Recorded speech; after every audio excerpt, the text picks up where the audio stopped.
Welcome everybody to the PCN Podcast. My name is Dorsey Fricall, and this week I am joined by Edgar Ramos, Magic, Talentless, Will, and Jayway. How's it going, everybody? Good. I'm good, man. Doing fine. I've been better, Dorsey.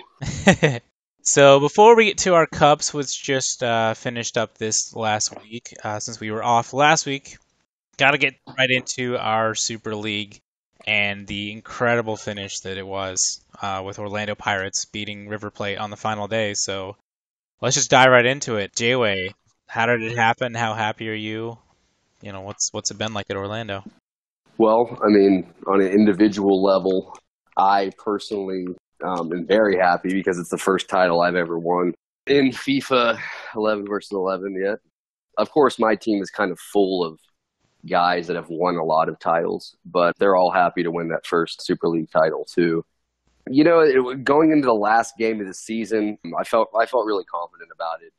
I think we ran off 17 out of 18 at the end wins. So while people do talk a lot about coming back from 10 points, you know, at the same token, we did, I think, win 17 out of 18 of our last games.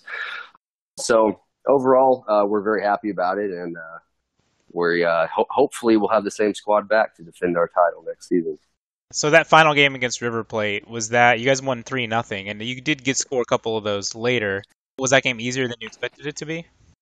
No, it wasn't. I mean, a lot of you probably watched it, and the first half was 0-0, if I'm remembering correctly, and we scored 3 second-half goals. So whenever a game is like that, to call it easy is just crazy. I mean, if it's 0-0 at halftime, that means everybody was sweating, I'm sure. But in the end, we have a lot of guys that have a lot of finals experience, and we came through in the end.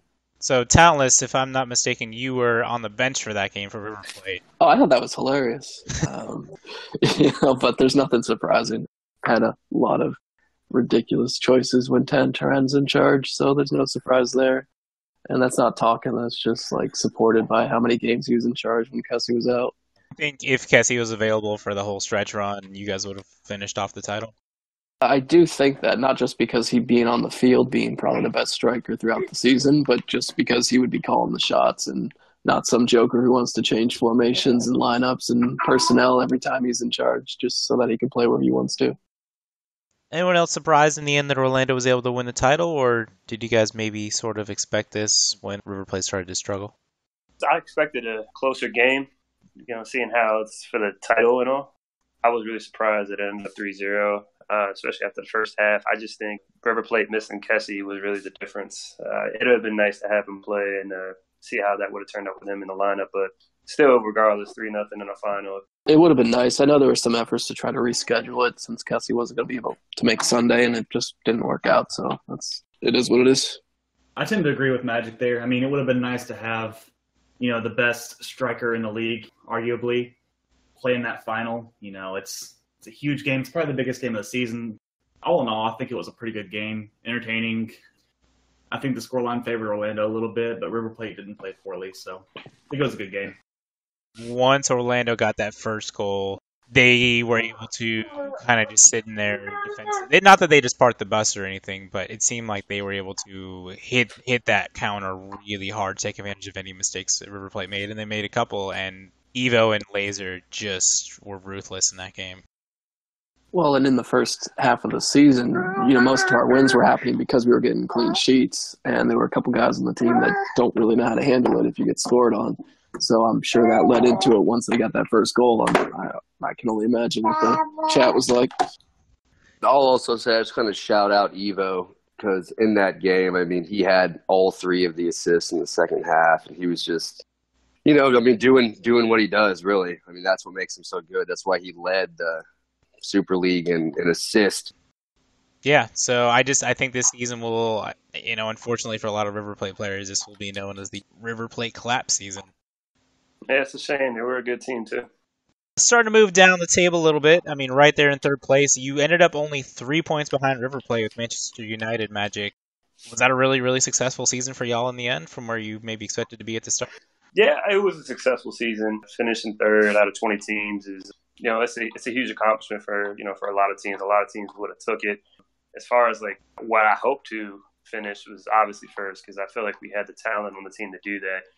everybody in here knows how it is, man. Some dudes can't make games, and sometimes it can be tough to practice. And regardless of how much talent you have, like if you can't build chemistry throughout the weeks leading up to games, and you have to switch in guys, it can make things difficult. But that all said, man, third ain't bad. We're really happy about that. None of us are going anywhere. We're going to come back next season strong and really ready to kick some butt, so be ready for that, guys. You guys did finish on a really, really good run there in the league. So we only lost once in the last 20 games. Yeah. That was to River Plate, and they're a really good team. So I'm not mad about that at all. And then in fourth, Juventus ended up finishing strong. I know Mokro and Italiano were talking some trash, saying that some people on the podcast were calling for life alert for Juventus. I never thought it was going to be that bad, but they finished really strong as well. Finished in fourth place with 84 points for a 20-team league is still really good. That can win the title some years. So still a fine season for Juventus. Of course, they won Royal Cup and Super Cup, which we'll talk about in a bit. So in the end, not a four-peat for Juventus, but still a successful season. Still one of the toughest teams in this league to beat on any given day. At the end of the day, they're still running all the cups in this league anyway, so I'd say it's a pretty good season for Juve. And I mean, I kind of missed talking about Manchester United, but I kind of parallel Manchester United and Juventus' seasons, because at the beginning of the season they didn't start out that great. I mean, I think Magic would probably contest to that. But I mean, I can actually remember playing Manchester United in the beginning of the season on Pirates a couple times, and they weren't the same team as they were at the end of the season. So if they would have caught that same sort of form, I don't know if it was roster issues or whatever it was, but at the end of the season they would have been right there contending for the title. And then of course Italiano and his squad. What can you say? I've said many times on this podcast that they are going to be there. And while they were not there kind of for the league title, they, stormed through the cup. So kudos there.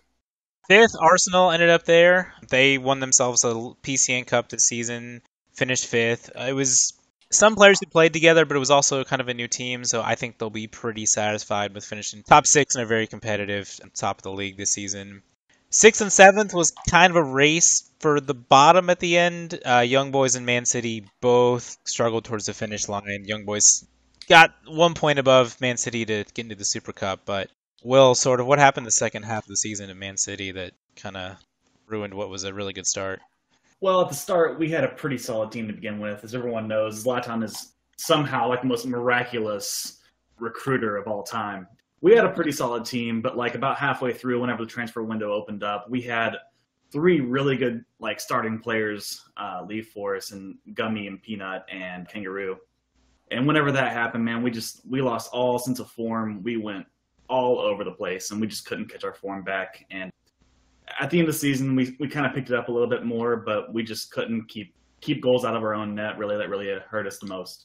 Hey, Will, I have a question. Why are these people leaving mid-season when Man City has title aspirations to go to a team that was never going to win a title? I have no clue. No clue. Two of them left to go to Atlanta United because we, quote-unquote, weren't winning enough. That team finished with 24 points less than we did. So don't really understand that at all. I understand if you want to go play with your boys, but if you want to play with your boys, go play with them at the beginning of the season, play with them throughout the entire season. That's just the way I see it. Kangaroo went to go play with Young Boys for a starting spot and a better team, quote unquote, and didn't end up getting the starting spot. So sucks for him. Yeah, so there was definitely a clear top seven. Then there was just a really jumbled mid-table. We had 22-point gap. 22-point gap between 7th and 8th place, Manchester City and New York City. And then from 8th to 13th, there were 6 teams jumbled up, only 8 points apart. So you had the New York City, Atlanta United, and Liverpool, 8th through 10th, the newly promoted teams. And then a couple of teams I think people maybe expected more from, Lyon and PSG in 11th and 12th. And then hold on, Dorsey, you mean we're going to talk about PSG? We can finally talk about PSG. Yes. They thought I dissed them last time. Wasn't trying to do that. Shout out to PSG, man. I love them. I expect Stay High to come back with a vengeance next year. Magic, quit trying to kill the drama. I know you hate Stay High. He's the worst person in the world. I mean, Stay High. Stay High is cool, man. Well, first of all, it's not like looking at I never thought PSG was going to get better than top maybe 9th or 10th. I don't think there was a lot of, hype going into this particular season about them anyway. Those top 7 teams are exactly who I thought would be the top 7 teams. I'm not joking. Exactly. So I think it was pretty predictable. Maybe AC Milan. That's the only team, and they're in 19th place. So I don't know. Yeah, I think, I started out at Lyon for half the season, spent the other half at Bayern. With Lyon, I think looking back, we never really had a top six white talent team. I think if things had gone differently, we'd gotten better chemistry, we could have at least challenged for it. And I think PSG, because they'd finished top four, top five the last, 3-4 seasons, I think a lot of people just expected them to be in that hunt again without really realizing that each season it does seem like they lose 2 or 3 of their best players, and it just gets harder and harder to replace them. Well, I will say about PSG, they're play Braveheart apparently at CB next season. So a skill move in CB for no reason. That's going to be interesting. That's a great combination there. Skill moves and for no reason and a CB. That's going to be awesome. I can't wait to see Shout out to King Evan. So then we go a little further down the table. Chivas in 16th. Somehow were able to survive, pretty much playing 7 or 8 every game day without a defense. I don't know how they really did that. I thought they'd be bound for relegation for sure, but they got enough wins there at the end. I think they won like a 6-game unbeaten run. So hats off to them. How? I think they just beat up on the teams around them. Yeah. And most importantly, they played with 6 to 8 people every single game, I feel like. Yeah. So, Bro, they were honestly the funnest team to press. Not because we were beating them up, it's because they were just so chill about it. They were here to have fun, but they took it seriously enough that like they weren't just, giving you a win. They just didn't have the numbers to really compete at a high level. yeah, another interesting stat for them is they had 3 ties and 25 losses. That's very interesting. Huh. Yep, there was no middle ground for them. And then in Bayern in 17th, we did manage to pull it out in the end. Kept Ricky out of relegation, which was the goal. The best goal difference of the bottom 5 by a good margin, only conceded 79. We eclipsed the goal a game ratio on the final day of the season. It only took us 38 games to get at least 38 goals. So, hey, that's not bad. Really proud of that one. And Bayern took the opposite route of Chivas and decided to get a lot of draws. And that's what kept them out of relegation. There were a lot of games at the end of the season that I know Magic are probably going to yell at me for this, but I thought we could have won. I'm sure. But, in the end, those points here and there did keep us afloat, and Spurs just never quite got the momentum to pass us. And then, of course, Dortmund were bottom most of the season. They actually finished all right, but they did finish bottom with 147 goals conceded. And then AC Milan, I think, is everyone's kind of disappointment of the season from a team that was expected to challenge for the title and ended up in relegation. Where was Borussia Dortmund last season, Dorsey? They were, I believe, top 5 or 6. It was a new team. It was a different team. It wasn't the same people at all. A lot of what Dortmund was last season became Arsenal. Okay. So it's a takeover. To give them a lot of credit, they were bottom the entire season. I think they maybe had 1 or 2 defaults. They never changed managers. They kept showing up. So kudos to them for at least sticking it out. To piggyback off that. I think I said Biggie Pack. Don't put that on the podcast. To piggyback off that, when's the last time that a team? Jesus Christ, I'm a retard. When's the last time that a team got relegated and then stayed together and played in D1 successfully? I think usually 1 or 2 a season actually does, at least at the start of the next season. I know LA Galaxy, off the top of my head, did last season. They got relegated, but they kept it safe. Because sometimes what happens is they'll get a new team maybe 2-3 weeks to go because the other team will, the previous guys will fold. So the people will come in kind of knowing they're probably going to get relegated, but they come in knowing that and they know they're going to probably play in D1 the next season. So it happens maybe more than you'd think. Interesting. It's good to hear. So before we move on to the Cups, I think we can do a little quick look at the Super League Team of the Season, which just got released about a couple hours ago. So if you guys have all taken a look at the list, are there any players on there who you kind of made it that surprised you? You didn't think they were maybe quite that caliber of player at the start of the season, or any big snubs you have? I think Stay High should have made it, honestly. Stay High. I'm not just level my PSG comrades. I think Magic, for some people, you might have been surprising that you had such a dominant season that you did. Look, I'm not trying to boast and say, I'm this, I'm that, but honestly, like I'm a pretty good FIFA player. It's just like when we first got into competitive, I think it was like season 6.5, because we came in during the season. Yeah, it was our team's first, real, competitive run that we had. So we weren't used to the style of play, and a lot of guys weren't really FIFA heads. They were more so just friends. So we weren't able to really create a lot of chances that typical teams, with guys who finish with team of the season typically have. So building the team that we had now, we're actually able to create chances and sustain possession of the ball and play defense. You see that not just me, but other players on the team stats also stepped up. A Jugman, who's I think arguably one of the best CDMs that no one knows about, he was team of the week 5. B-God, who I think got robbed of being team of the season, he had a 40-plus goal campaign. Swifty, he had his first team of the season debut playing with us in this team. And, we talk about who's the best and who's this, but like a lot of that, what I'm basically trying to say is the team around you can elevate a good player. And I feel like that's what happened with me. Like, I really honestly got to give a shout out to my team, because if I played on a worse team, I wouldn't have made team of the season. I just wouldn't have had the chances. I wouldn't have had the looks. I wouldn't have been able to get the key passes and the assists because dudes wouldn't have finished. That's really how I made it, to be honest. And then, Talentless, you finally got your team of the season. How does it feel? Well, given that it's my only first completed season, I'm happy with that. In terms of surprises with the teams, not really. There are a couple people I don't know, but that doesn't mean that I should be surprised by them. It's just like, who are you? I don't know who CFP is, but he must have done well. I don't know who Makino is really. I think I've seen him in a random game here and there, but you can't take anything away from people. Yeah, so Makino, I don't know exactly like his whole history of FIFA, but I know season 6 he made D1 team of season as a center back. And 2 seasons later he's making a Super League team of season as a right winger, which that's pretty cool to me, to be able to transition. You see a lot of center backs maybe go to center, like CDM, and maybe go up to center mid, or maybe go to fullback. You don't see a lot of center backs turn into wingers. Also, to be in Atlanta United, it's a mid-table team, and he was still able to provide 22 assists for his teammates. I mean, I'll personally say that as far as Orlando goes, this whole team of the season points, I don't really like it that much, because I just don't like that much. Like, think about this. So you just want to be able to score. Laser, but think about it. So Laser, literally, he has more goals per game than everybody in the league.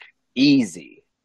Not to hate on Magic. Magic's a great player. Kessie is a great player, but Laser led us to the title. So I don't know. And Eva, literally the best passer in the league. So I don't know. Not that happy about it.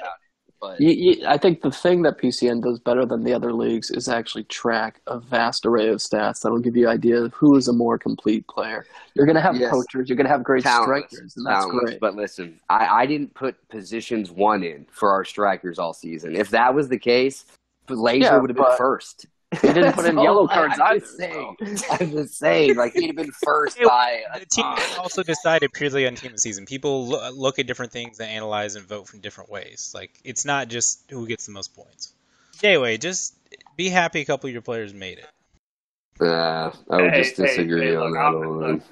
Look, for y'all who don't know me, Magic Man, he can play me for my team of the week season. Send the friendly. That's how I settle things. It's bizarre. I mean, you got the league title, you got people in team of the season. Just be happy. Last 2 players kind of want to talk about briefly. Bauer 11 stepping out of his brother's shadow, becoming a fullback, arguably in his family, maybe becoming the best fullback in the Bauer family. I'm sure some bragging rights are going on there. And then Will making your first team of season and basically your first season as center back. Just shout out to you. That's pretty impressive. Thank you. I don't know. I'm pretty excited with it, man. I mean, I haven't played center back before. I just came in to playing competitive 11v11 in January, so this is all still pretty new to me. And last season, I played for Man City as well, and I played fullback and I played some striker. So first full season at center back on a team that's underwhelming, to say the least. I'm pretty pleased with it, but it's just nice to be able to be mentioned as one of the best players for this past season. Hopefully I can, be in the starting 11 for next season, wherever. And I think with that, we are going to go ahead and move on to our cups. So we're going to start with the Royal Cup. So any thoughts on how your quarterfinal matchups went? if you can remember that far back. Hey, Jay, well, I'll let you talk trash about United before I talk trash about Orlando. Go. I don't have any trash talk. It was a good game, man. I don't think the whole season we got held to 0 goals, so that second leg was I don't even know what to say about it. I honestly don't remember it all that well, this first game, but, I mean, I remember it being a good game. So, y'all were good at the end of the season. I don't take that away from you at all. Y'all were in really good form. Appreciate that, man. In our semifinals, Ajax beat Manchester United on away goals. It was tied 4-4, but they were able to win on away goals. I think Man U had 2 late goals to almost come back in that. Ramos, how was beating Man U and getting to the final? It was a tough game. I mean, they put in work. I understand that they were missing 2 players, Magic. 3, but it's 2, 3. It doesn't make a difference. You guys won, man. So we're not gonna make excuses. You guys deserved it. It could have gone either way. We can just keep it at that. I mean, they're a good team. Fortunately, we were able to hold them off because they had a deadly run there at the end, and we got through. I mean. Hope you guys stick together for next season, because having a D1 team make it to the end of a final, like to a cup final, is a big deal. If you guys can continue to work together and develop that chemistry, maybe you guys can compete at the top of the Super League, which is really awesome to see. Yeah, and we're definitely staying together. I mean, I know there's already 8 guys I've already talked to that for sure staying. No matter what happens. So I mean, we're just gonna go from there. We plan on coming back next season, and hopefully doing the same thing we did this year. And then. We won't talk about Juventus and River Plate too much. Nothing really to be said about that. Yeah, nothing interesting happened at all there. No, there's nothing to talk about, But no, actually, we should say this, Dorsey. We should say that part of the reason for River Plate's collapse in the season was shown in that game, and how people showed up not wanting to play, and they got what they deserved. So that's really all you need to say. In the final, Juventus beat Ajax 2-1. I watched all those games that night pretty much, but that was a really final. I thought Juventus looked really good that night. I think you guys gave them everything they had. Could have easily gotten an equalizer there in the second half. Yeah, we definitely gave them a run for their money, but I mean, it's Juventus. They're an experienced team. They got good individual players. They work well as a team together. We think we let up an early goal, and it's kind of killed our momentum a little bit, but it was a good game. I mean, we needed just one more in the goal, and we would have been right there with them. So in hindsight, would you have taken the Division 1 playoff final victory against Inter Milan, or would you have rather beaten Juventus in that Royal Cup final? I think probably the Royal Cup game. It's against the Super League 3-peat team, so it would have made more noise than they just won the promotion final. Big whoop. And then moving on to our Super Cup, which may be the last Super Cup. We're not going to have one for Season 9 due to timing purposes, and we may just retire it after the season. We're not 100% sure yet. We had the quarterfinals last week. River Plate were able to narrowly beat Bayer Leverkusen 4-3. They got a winner in Golden Goal. Manchester United took care of Young Boys 5-3. Not too many issues there.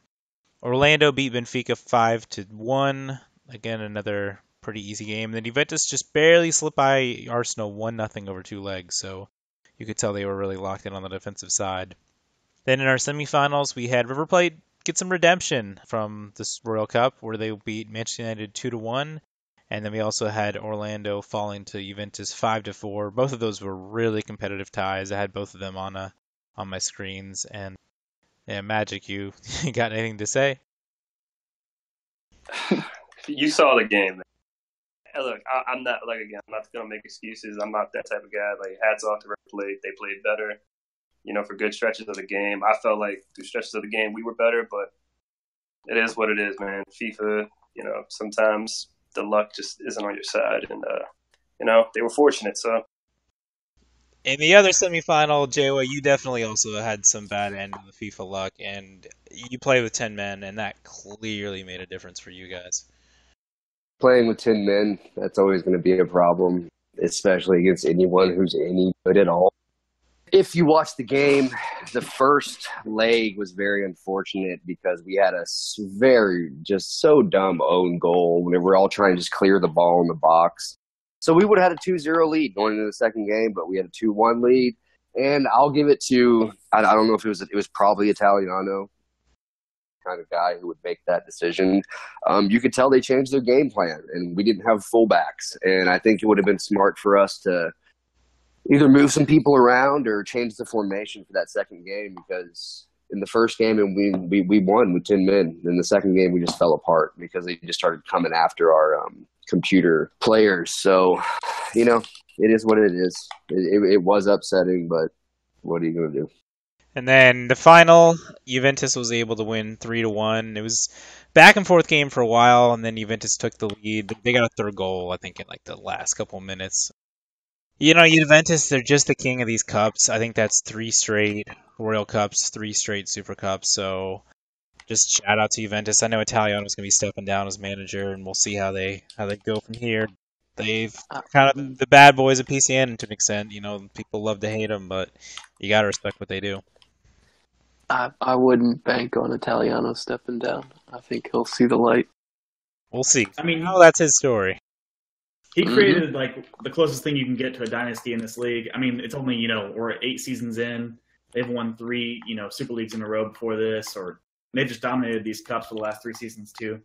Hats off to him. If he steps down, then it is what it is. He's leaving on top. So even though they didn't compete for the league title this season, I mean, coming out with these cup wins are just huge for them too.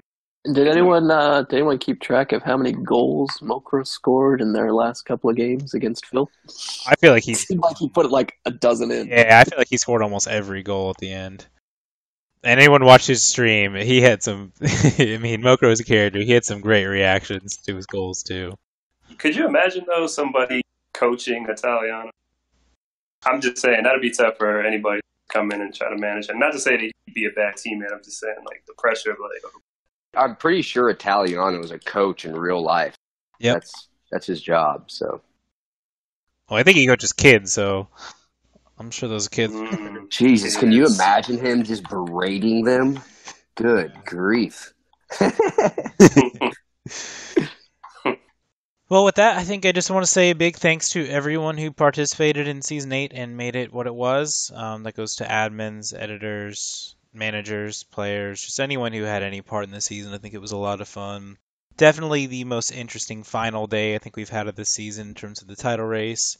Had some really, really competitive cups, and then we'll probably be off for a week or two again until we get this World Cup getting going in a couple weeks, and then we'll be back with the pod throughout the World Cup to bring you the highlights of that. So anybody got any early thoughts on the World Cup? Group A is stacked. Oh my God. Yeah. Should be an interesting World Cup.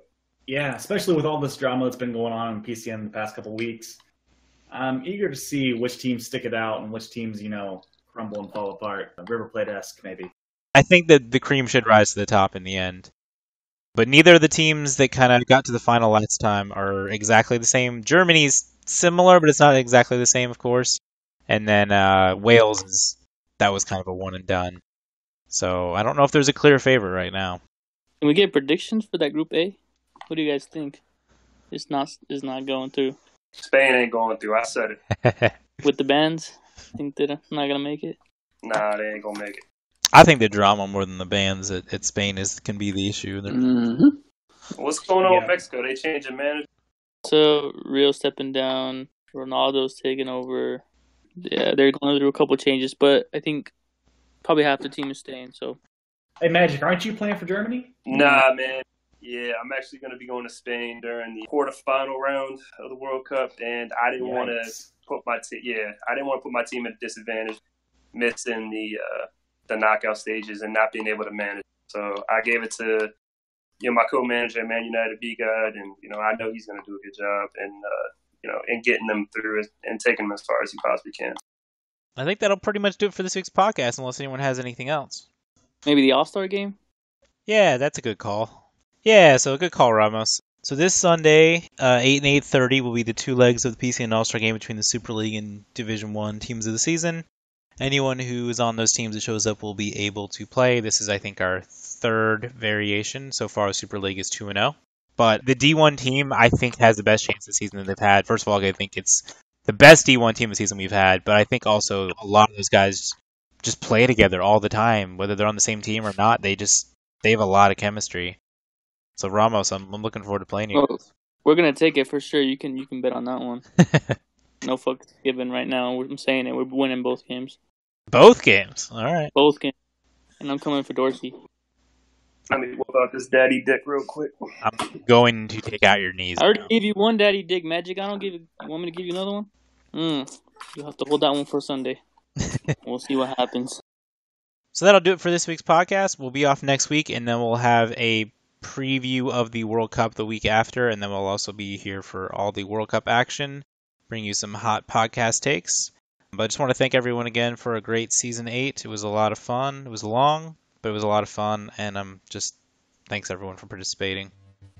Yeah, sure, it definitely was. Shout out to Ricky, man. Thanks for putting this all together. Oh, and shout out to ISO for this draft idea. It's been fantastic, man. That shit's fun.